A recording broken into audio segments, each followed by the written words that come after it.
Pois bem, boa noite, meus irmãos, tudo bem? Espero que estejamos todos bem, graças a Deus.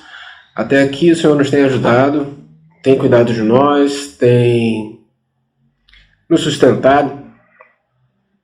E é com grande prazer que mais uma noite eu me dirijo a vocês através da plataforma, através do YouTube, através do Spotify também, para mais uma meditação, para um breve devocional, uma reflexão acerca da palavra de Deus e acerca dos nossos dias. E somos gratos ao Senhor por essa possibilidade, ainda que limitada, ainda que com a liberdade tolhida, podemos usar essa ferramenta, ou destas ferramentas. Então eu gostaria que os meus irmãos, na medida do possível, abram a palavra de Deus no livro do profeta Jonas.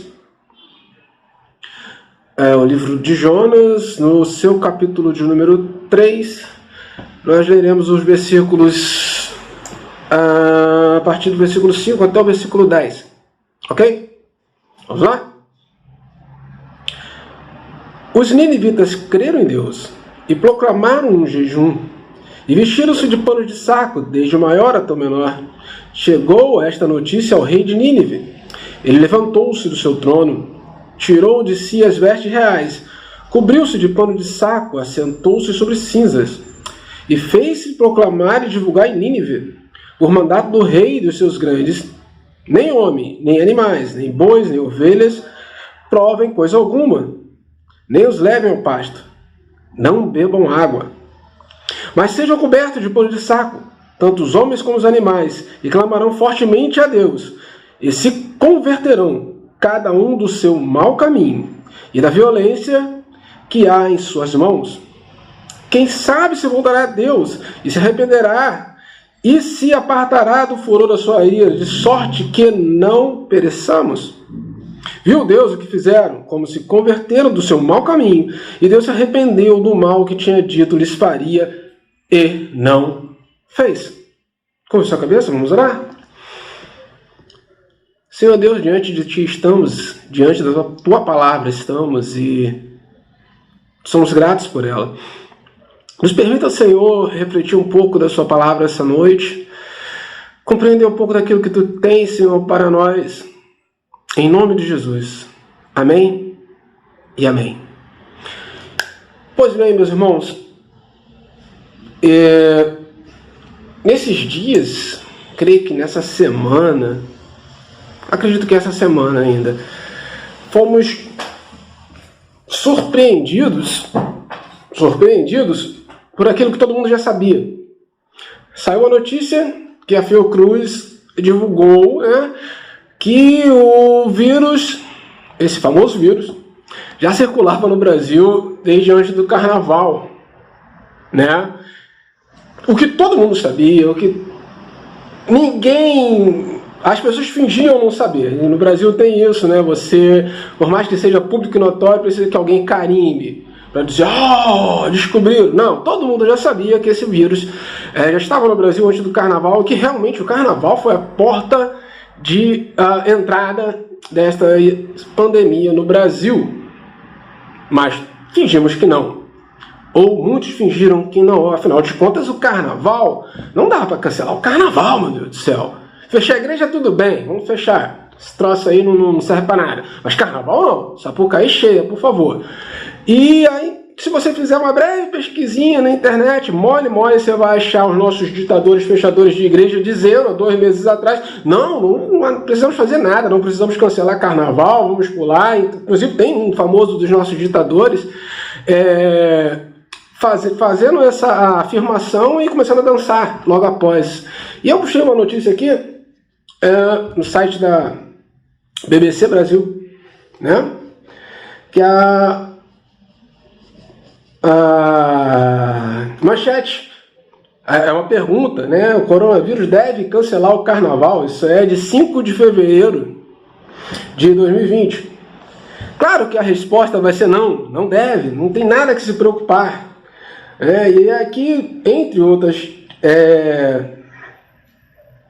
ponderações, você tem O ministro da Saúde na época afirmou que não há nada específico sobre o carnaval, garantiu que os portos estão seguros e não tem nenhuma razão para pânico. No momento não há comprovação que o novo coronavírus esteja circulando, então não precisa cancelar o carnaval, e diz ainda que é fake news que o carnaval será a porta de entrada para o coronavírus.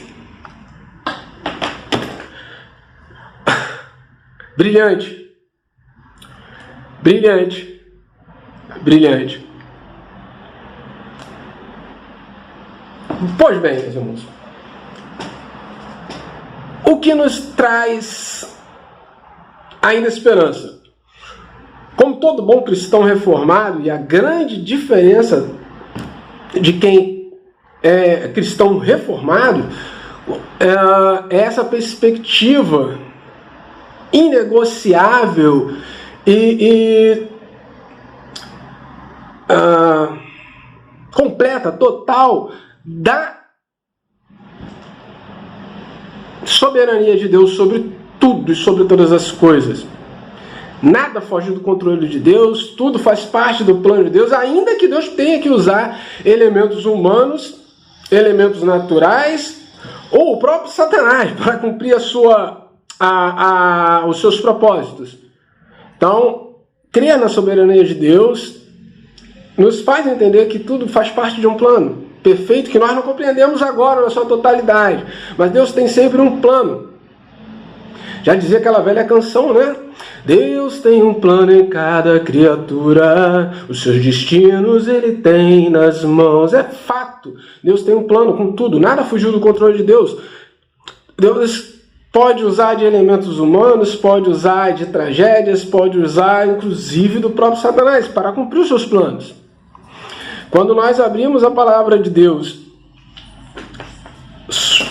no Êxodo, livro de Êxodo, capítulo 9, no versículo 12, quando nós vamos perceber que Deus endureceu o coração de Faraó. O próprio Deus endurece o coração de Faraó para cumprir os seus planos. Ele tinha um propósito com aquele povo, tinha que trabalhar naquele povo. Aquele povo viveu cativo, já tinha perdido a noção da soberania de Deus e precisava ser tratado. E o próprio Deus endurece o coração de Faraó e usa pragas naturais para fazer todo aquele trabalho que a gente vai perceber na continuidade do Êxodo. Mais ainda, quando você vai em Daniel, capítulo 1,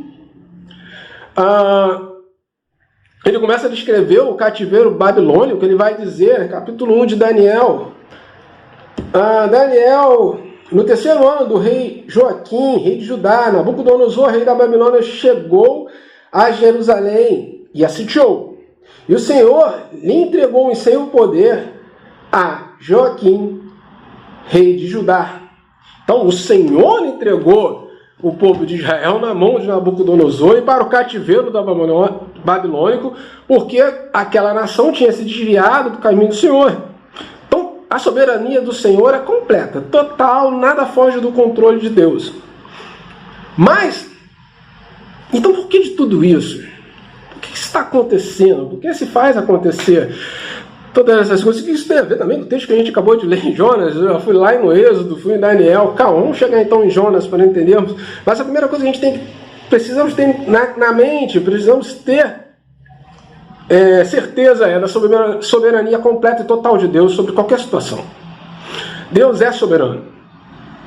Deus é soberano. Mas Deus ainda quer trabalhar com o seu povo, ainda precisa lapidar o seu povo, de alguma forma e por algumas razões. Vamos entender isso em Jonas. E agora não mais o povo de Israel, mas o povo de Nínive, algo que ele precisava fazer.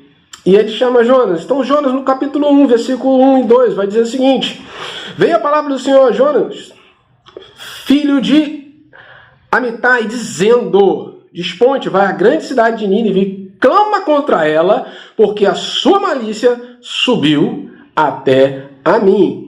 Então Deus chega a Jonas e vai: desponta-te, vai até a grande cidade de Nínive e clama contra ela, clama juízo contra ela, porque a sua iniquidade chegou até a mim. Ok? Esse é o contexto. por que precisava da pregação de Jonas? Por que Nínive estava em eminência de destruição?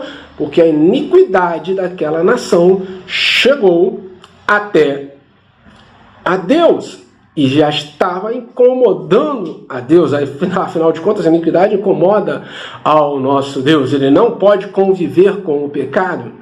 Aquela cidade, aquela nação, grande cidade de Nínive, era conhecida por perseguir profetas, perseguir aqueles que anunciavam a verdade de Deus, eram violentos, eram pecaminosos, sanguinários. Qualquer semelhança com os dias de hoje não é mera coincidência, não existem coincidências. A nossa nação, o nosso mundo, na verdade, como já disse o patriarca da Rússia, eu me lembro, algum tempo atrás, nós estamos institucionalizando o pecado no mundo. Casamento gay,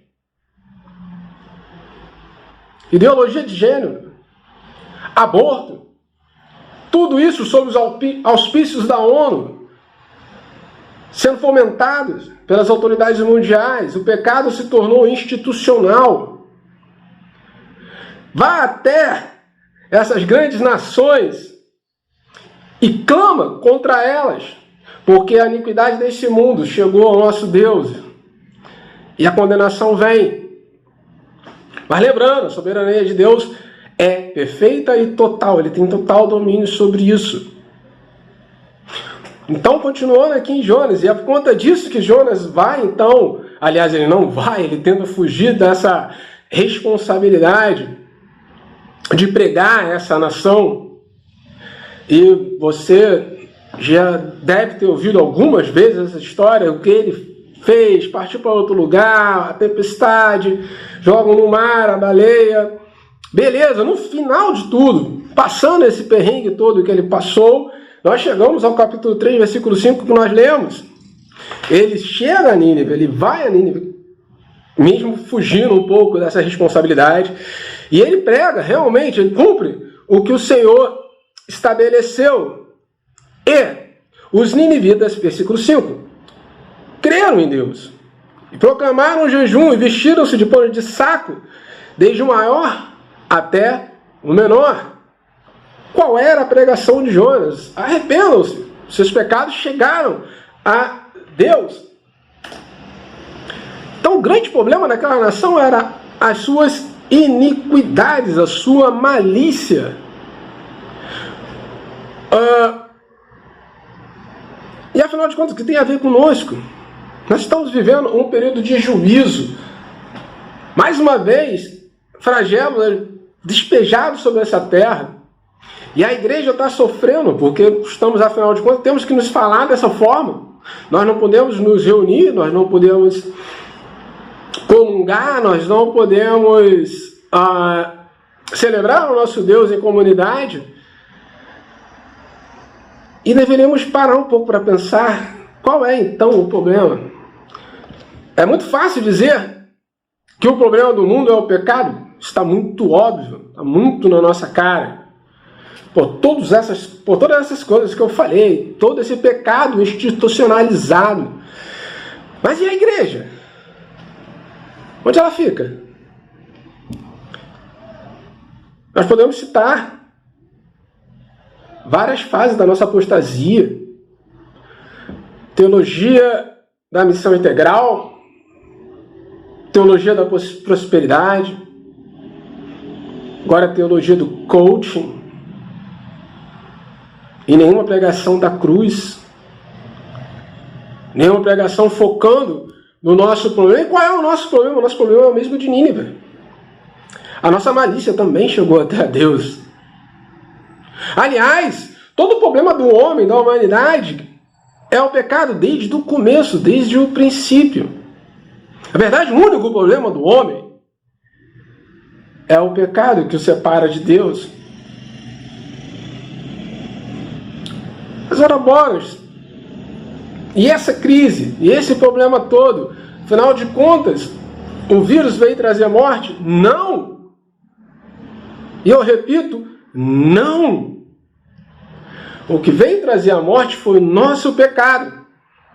Foi o pecado lá no Éden, que é transmitido a nós pela semente do pecado, pela semente do homem, e o pecado trouxe a morte, o salário do pecado é a morte. O vírus só veio nos lembrar dessa realidade que às vezes esquecemos. Eu, pelo menos, lembro que há 42 anos eu tenho a perspectiva de morrer daqui a 1 minuto. Eu não sei vocês, mas eu sempre passei por isso. O vírus só vem nos lembrar de uma realidade. Esse mundo está fadado à morte. Mas há algo que precisa ser feito na igreja. Nós precisamos compreender, então, qual é o grande problema. Deus tinha algo a tratar lá com o povo de Israel no Egito, então endureceu o coração de Faraó. Deus tinha algo a tratar o povo de Judá quando do cativeiro babilônico. Então ele entrega aquela nação nas mãos de Nabucodonosor. Deus tinha algo a tratar aqui com Nínive, tinha algo a tratar com Jonas. E ele vai dizer, a malícia dessa cidade, a malícia desse mundo chegou até a mim, clama contra ele. E qual é a resposta adequada, então, para essa pregação? E qual é a pregação? Arrependa-se do seu pecado. E os ninivitas creram em Deus e proclamaram um jejum, e vestiram-se de pano de saco, e chegaram notícias ao rei. E ele levantou-se do seu trono, tirou de si as vestes reais e proclamou o decreto que tanto homens quanto animais também jejuassem e vestissem de pano de saco, com a esperança de que, quem sabe, voltará a Deus e se arrependerá e apartará do furor da sua ira, de sorte que não pereçamos. E vi Deus o que fizeram, e como se converteram do seu caminho mau. O que Deus esperava é que aquele povo se convertesse do seu mau caminho, que Jonas também se convertesse do mau caminho, e ele seguiu um caminho diferente. Ele foi obrigado por Deus não, você vai a Nínive, você tem que pregar lá.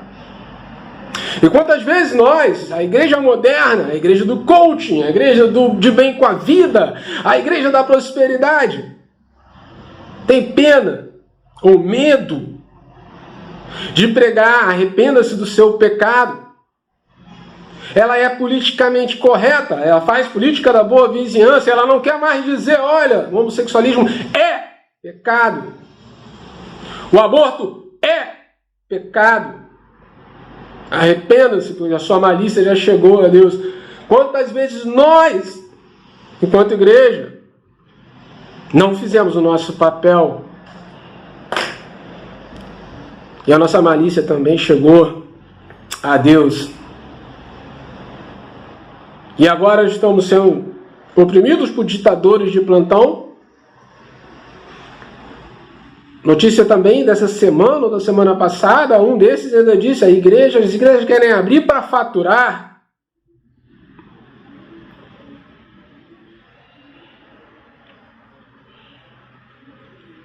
Até que ponto esse homem estava certo? Até que ponto esse homem tinha razão? Até que ponto Deus nos entregou na mão desses ditadores, desses coronézinhos locais?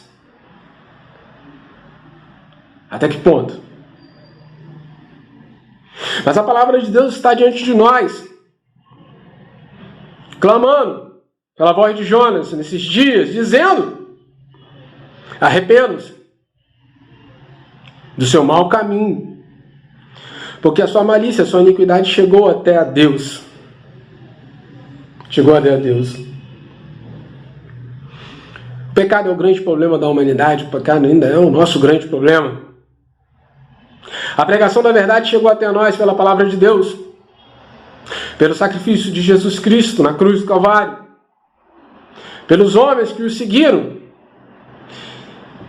e deixaram escritas a palavra de Deus, pelos pais da igreja, discípulos dos apóstolos, pelos reformadores, por cada missionário, por cada profeta,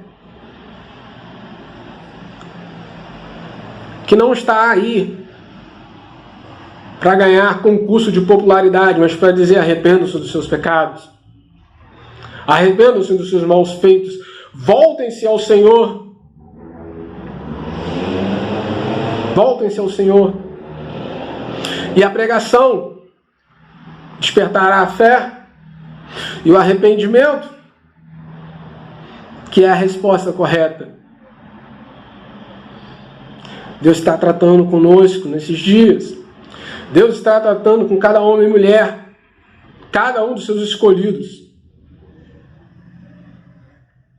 Glórias a Deus. Glórias a Deus. Você tem uma boa notícia.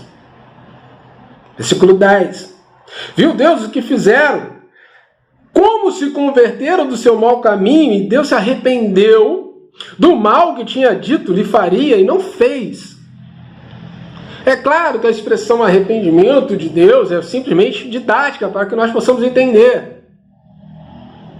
Mas Deus está nos dando uma chance nesses dias para a igreja voltar a ser igreja, para que eu e você nos arrependamos dos nossos maus caminhos e voltemos, como Jonas, instruído a pregar, quis fazer outra coisa. Não, pregue. Mas, Senhor, aquela cidade mata os seus profetas. Vai e prega. Ah, Senhor, mas essa nação está mergulhada em pecado. Vai e prega. Mas eu posso ser chamado de homofóbico. Vá e prega. Vai e prega. Temos uma boa notícia. Temos uma boa notícia. Mateus, capítulo 12.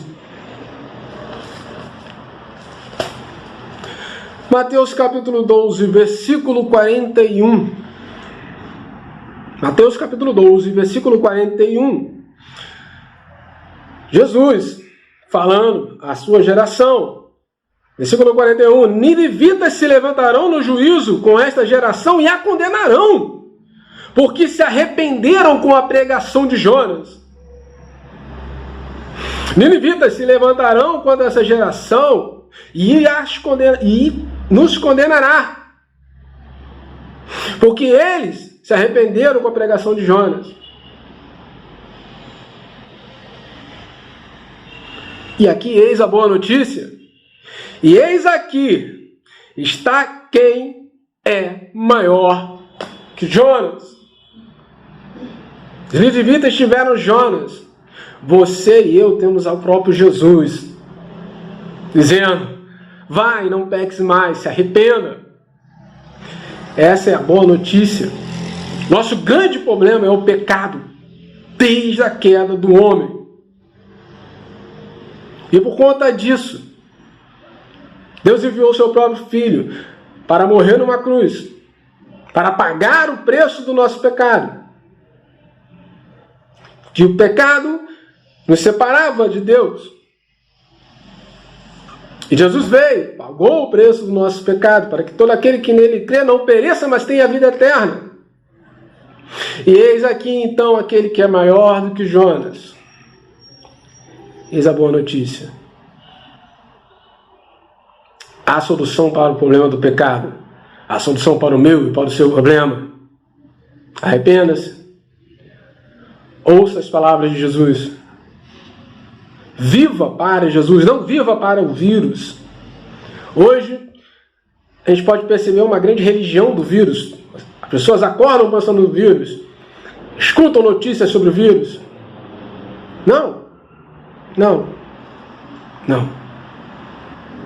Nada fugiu do controle do seu Senhor. Nada. Eis a boa notícia. A solução para o nosso problema. Você pode entregar a sua vida para Jesus incompleto hoje, completamente. Ou fingir que o seu problema é um vírus. A decisão é sua. Mas a boa notícia, eis aqui aquele que é maior do que Jonas. Glórias a Deus por isso. Deus te abençoe. Deus seja contigo. Em todos os momentos da sua vida. Creia que Ele é Senhor de tudo. Sempre e sempre. Amém. Glórias a Deus. Muito obrigado, Senhor. Somos gratos por tudo, em o santo nome de Jesus. Amém.